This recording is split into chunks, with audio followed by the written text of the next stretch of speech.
Good evening. You're watching the news on Croatian television. There's been a major development in the Agrokor debt crisis. The government-appointed crisis manager at Croatia's largest private employer has stepped down. Ante Ramljak was under pressure to resign after media reported that his former company, Texo Management, was subcontracted by foreign consultants hired as advisors for Agrokor's restructuring.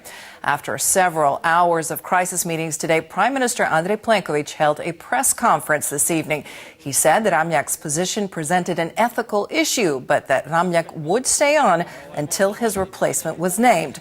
Earlier today, Finance Minister Zdravko Marić said that this would not affect Croatia's financial stability. As I said, the fact that the company hired as the lead restructuring consultant subcontracted the former firm of the crisis manager does present an ethical issue. The way this happened is unpleasant, and in this context, after reviewing the crisis manager's report and communicating with him, I was not surprised by his decision.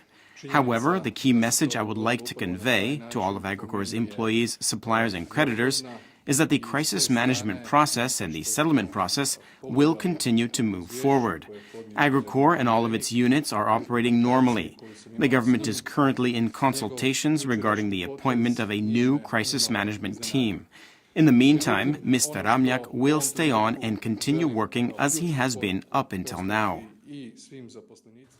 I think Croatia's financial system, the banking system, and everything connected to it are currently stable and sustainable. All of us involved will be keeping a close eye on the situation, from regulators to lawmakers and the executive branch, to maintain the current state of the system. Ante Ramljak said he was tendering his resignation because he does not want to be an obstacle in reaching a settlement with creditors.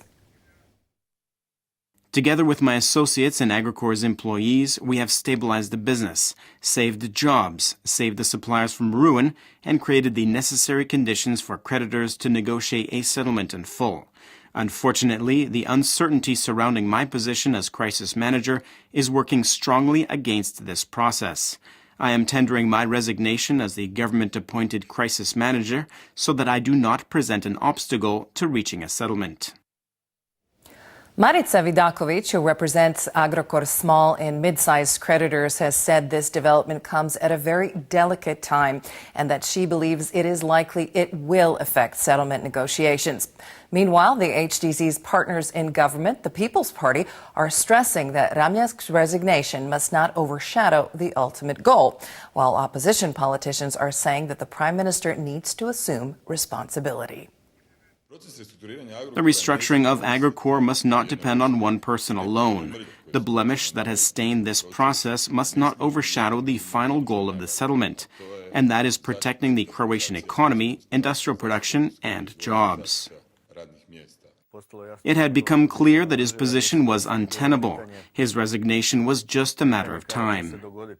Prime Minister Plenković and his government have enabled corruption, nepotism, and clientelism to flourish, and we are demanding they take responsibility for their actions.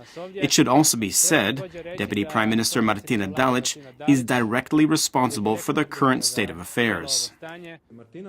Martina Dalić and Ante Ramljak are a team selected by the Prime Minister. The Prime Minister is responsible for the people he appointed and authorized to act.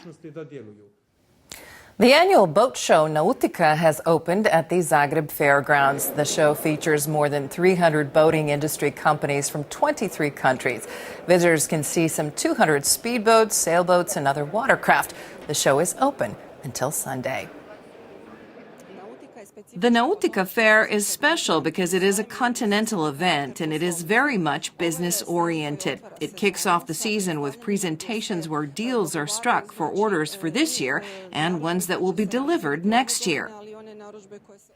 A storm system has left many parts of the country under a substantial amount of snow. Lika, Gorski Kotar, and parts of central and northwestern Croatia are under a heavy blanket, while Slavonia and interior Dalmatia have seen a few centimeters of white in recent days.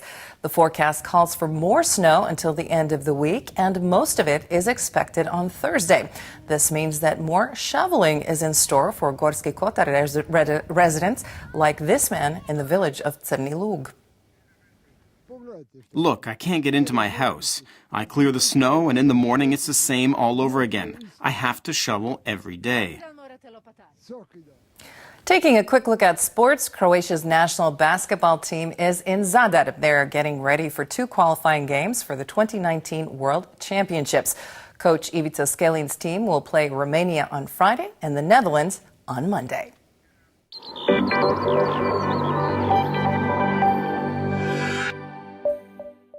Tomorrow's forecast calls for cloudy skies with snow in the western interior and the mountains and occasional rain on the coast. Interior Dalmatia could also see some snow and sleet. There will be a moderate north-northeasterly in the interior. Moderate to high northeasterly winds will dominate on the north and central coast. The Velebit area can count on gale force gusts. The south can expect east-southeasterly winds. Morning lows will range from -4 to 0 in the interior and from 2 to 9 on the coast. The day's highs will be between -2 and +2 inland and between 5 and 11 on the Adriatic. More clouds and snow are expected on Friday in the interior. Conditions will improve on Saturday and on Sunday for some areas, but the mountains and interior Dalmatia are likely to get more snow on Sunday. Temperatures will get significantly cooler from Sunday on. On the coast, it will be cloudy with occasional rain on Friday. The north and central sections of the shore may see sleet and snow. On Saturday, it will be partly sunny and dry, but sleet and snow are expected again in Dalmatia on Sunday. The south will see east-southeasterly winds on Friday, but high northeasterly winds will dominate the rest of the week.